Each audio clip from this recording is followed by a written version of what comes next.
Hi, my name is Shakayla Clark, and I created Spirits and Hate for my student exhibition. My show is about my own personal exploration of Black spirituality and my thoughts about and around the Black community. I'd like to start by saying that hoodoo is not the evil, demonic horror fest which the media made it out to be.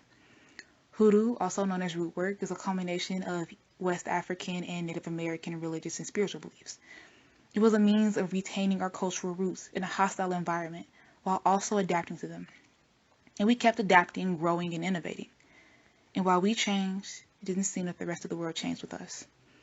It feels as though we stand in stagnation faced with those that oppose our rights. It feels as though no matter how much we scream for freedom, peace, and equity, we are only faced with brick wall mobs telling us that slavery and Jim Crow happened so long ago. It feels as though we are screaming into a void where when we demand the rights to live our lives, we are only seen as a violent, scary, black minority. That they rather see us silenced and beaten than as human. The white majority once tried to strip us of our humanity. Now we are faced with being stripped of our individuality, forced to be their winning tokens in a game we never wanted to play.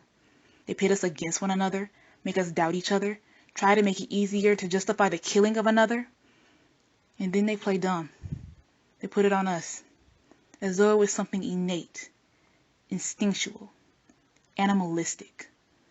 But we go far beyond that. We have always gone far beyond that. Hoodoo is a practice that cherishes family and community. It believes in learning from those that have gone before and applying that knowledge. It values the connections we have with those that we love and those within our community. It is a warm, loving, spiritual bond that is found within Blackness in America, and it is one that has been stigmatized and feared. It isn't the way we see ourselves.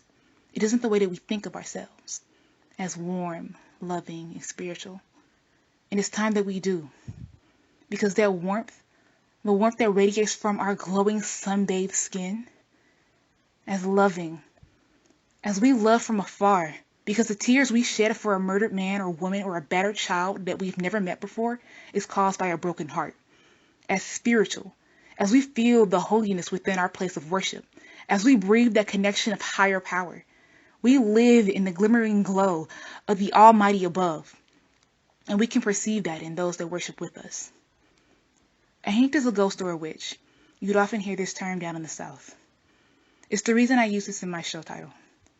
I want to apply those spirits, those dead lost things, and shine a light on the aspect of Blackness that has been erased and mutilated. I want to become more comfortable with the truth of our past, for ours is bathed in both brilliant strength and also death and misery. They all coalesce to form the teeming, powerful, and gorgeous Black community we have today. And to ignore either is to ignore who we are.